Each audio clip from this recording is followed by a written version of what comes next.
ለምስራቅ ሐረርጌ 21 ወረዳ ነው ያለው 21 ወረዳ ውስጥ ወደ 498 ተፋሰስ ውስጥ የልማት ተፋሰስ እየተሰራ ነው 2224,100 ሄክታር ተሰርቶ ጨርሷል የታቀደው በ60 ቀን ነው የጨረሱት በ45 ቀን ነው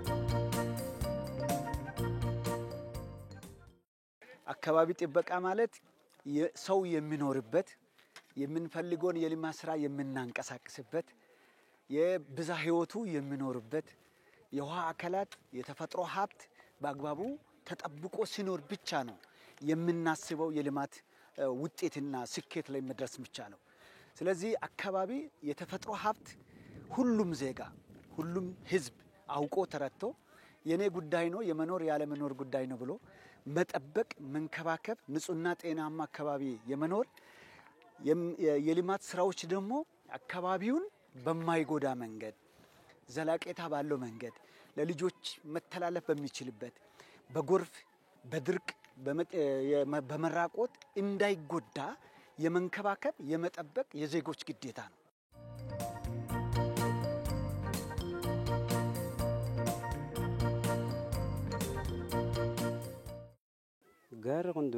የተፋሰስ ልማት ሳንሰራ በፊት ከዚህ ተራራ ላይ ከፍተኛ የአፈር መሸርሸር ነበር የተቀናጀ የተፋሰስ ስራ መስራት ከጀመርን ወዲህ የአፈር መሸርሸር ቆሟል ጠፍቶ የነበረው ምንጭ አሁን ከተራራው ግርጌ ተመልሶ ፈልቆልናል ለከብቶች የሚሆን ሳር አጭደን እየተጠቀምን እንገኛለን እኛ አሁን እየሰራን ያለነው ስራ ከራሳችን አልፈን ለመጪው ትውልድ የተጠበቀ አካባቢን ለማስተላለፍ ነው በዚህም በትልቅ ተነሳሽነት በጋራ ሆነን በተቀናጀ የተፋሰስ ልማት ስራ እየሰራን ነው ያለነው አሁን በጋራ ሆነን ባለማ ነው የተፋሰስ ስራ ላይ ለምግብነት የሚውሉ ተክሎችን እየተከልን እንገኛለን በዚህ እንደ አቮካዶ አፕል እና ሌሎችንም በማህበራት ተደራጅተን በንብ ማነብና በከብት እርባታ ላይ እየሰራን እንገኛለን ከኒ ሰላማፊ ፍርዱተ ሎኒ ተቆን ያረምነ ጅራ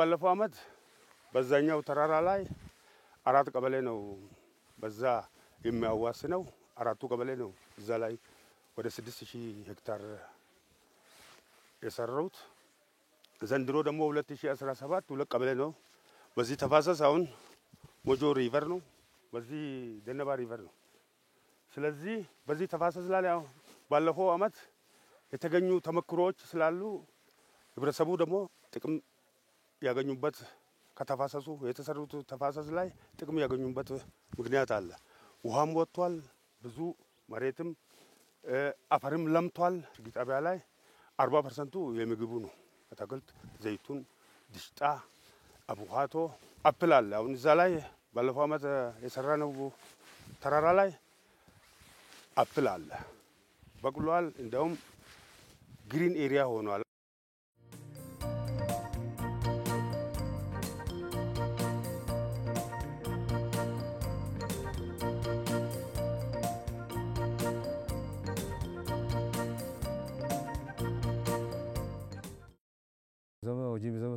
በዚህ ተራራ ላይ የተፋሰስ ልማት ስራ ከመስራታችን በፊት አፈሩ ተሸርሽሮ የምናገኘው ምርትም ቀንሶ ነበር ይህም ለተረጅነት ዳርጎን ቆይቶ ነበር ከዚህ በተጨማሪም ከተራራው የሚመጣ ደራሽ ጎርፍ በሰዎች ላይ ጉዳት ሲያደርስ ቆይቷል የተቀናጀ የተፋሰስ ልማት ስራ መስራት ከጀመርን ወዲህ ግን የአፈር መሸርሸርን ማስቀረት ችለናል የአፈር ለምነት እየተመለሰ መምጣቱም ምርታማነታችንን አሳድጎልናል መጀመሪያ በዚህ አካባቢ ያሉት ህብረተሰብ እንደምታዩት ብዙ ሰው ከዚህ ተፈናቅሎት ወደ ከስደት የተጋረጡ ነበር ያሁኑ ከዚህ ይሄ ተጀመረነ በኋላ ብዙ ትንሽ የተሻሻለ ነገር መጣ ለቀጣይም አሁን ለንብ እርባታ ከብቶች እርባታም ለማውን የተጀመረነ ነው እሱ ላይ ብዙ ጥቅም እናገኛለን ብለው እናስባለን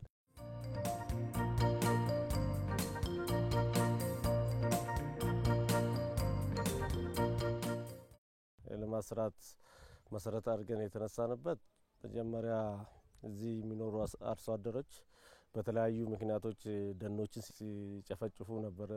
ደኖች አልቀው ተራቅተው ውሃ በማጣት በድርቀት ህብረተሰቡ ከዚህ እንዲፈናቀል ምክንያት የሆነበት ምክንያት ነበረ። ባለፉት 3 አመታት ምስራቅ ሐረርጌ ያው በተፋሰስ የልማት ስራ ሞዴል ዞን ነው እንደ ኦሮሚያ። ግራ ወረዳም ከዞኑ ውስጥ ሞዴል የሆነ ስራ ብዙ ስራዎች ሰርተናል ባለፉት 3 አመታት። እነዛን ደግሞ በጋ ላይ ዳጋውን አስረን ብቻ አይደለም ተተምንገባው የፊዚካል ስራውን እንደጨረሰ የባዮሎጂካል ስራ እየሰራንበት ነው ማለት ነው። መልሰን ፍሩት እየተከልን ነው። ፍሩት በተተከለበት ቦታ ደግሞ ወጣቶች ተደራጅተው ንብ እንዲያንቡ ይህን የመሰለ ስራ እየሰራንበት ነው።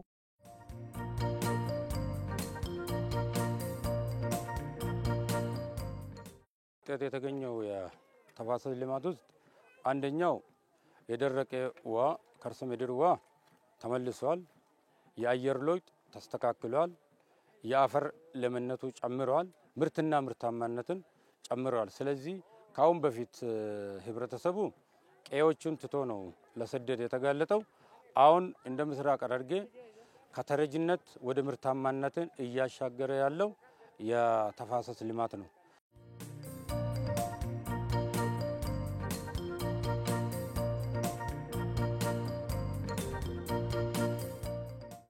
በፊት ያው ለነቶ እንትን ነው የጨረሰው ጎርፍ ከዱሮ የተሻለ የዱሮ አባቶቻችን ተመለሰልን ብለን ነው የምናስበው። የመሬት ጥርጊያን በኃይል በደንብ እየተከላከለ ነው ያለውና አገልግሎቱ ከፍተኛ ነው ማለት ነው።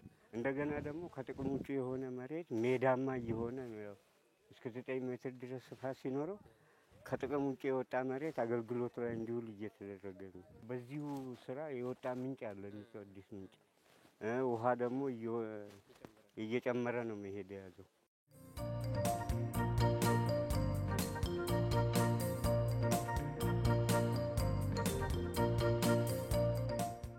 ወደ 14534 ሄክታር ላይ እየሰራ ነበር በዚህ አመት ማለት ነው።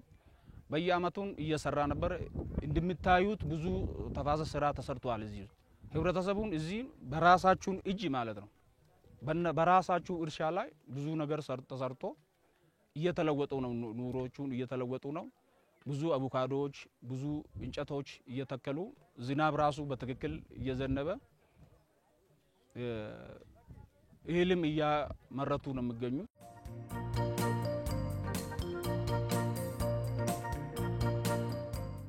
አስቸጋሪ የሆኑ ተፈጥሮን ደግሞ ለኑሮ ምቹ አድርጎ ለምርትና ምርታማነት ምቹ አድርጎ የምራቆት መሬትን መልሶ በማገገም ለልጆቻቸው በማቆየት ትልቅ የሥራ ባህልና መነሳሳት የተፈጠረበት አሁን ከቅርብ ጊዜ የተጀመረው የዚህ አረንጓዴ አሻራውንና የተፋሰስ ልማቱን የአፈርና ውሃ እቀባ ስራዎችንም አንድ ላይ አድርጎ በጣም የሚገርም ስራ ነው ያየሁት። ምክንያቱም አሁን ያለበት የአካባቢ ሁኔታ አስቸጋሪ ነው። ነገር ግን በስራ ተነሳሽነት ያላቸው ሀገር በቀል የራሳቸውን ዕውቀትንና አሁን የተጨመረውን ድጋፍ ቴክኖሎጂ ስልጠናዎችን ተጠቅሞ በጣም ጥሩ አድርጎ ነው ያየሁት። በጣም ደስ ብሎኛል።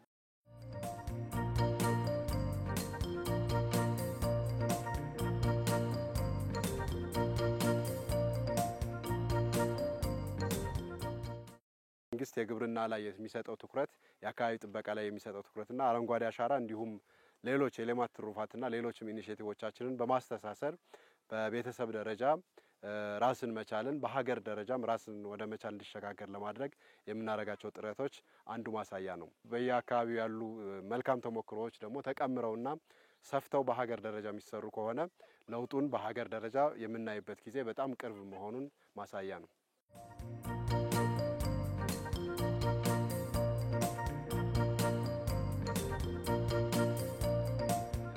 ስለዚህ እዚህ ያለውን ተሞክሮ ማስፋት ከቻልን ወደ ሌሎች አካባቢዎች መውሰድ ያስችላል ማለት ነው። ሁሉም የሚመስለውን አካባቢ ለመለወጥ የተደረጉ ጥረቶችን በማየት በጣም ስፔሲፊክ የሆነ ለአካባቢው ሊጠቅም የሚችል ተሞክሮዎችን መቅሰም ይችላል። ዋናው በዘላቂነት ሁሉም ቦታ ላይ ልናየው የምንችላቸው ግን አንደኛው የአመራር ቁርጠኝነት ነው። ሁለተኛ የሚመጡ ኢኒሼቲቮችን ወደ ታች የማውረድ ነው። ሶስተኛ ደግሞ ህዝቡ በባለቤትነት ስሜት ይህን ጉዳይ በልዩነት መስራት መቻል ነው። እነዚህ ነገሮች ከተነባበሩ የትኛውም አካባቢ የማደግ የመለወጥ የመቀየር እድልና አቅም እንዳለው በሙሉ እርግጠኝነት መናገር ይቻላል።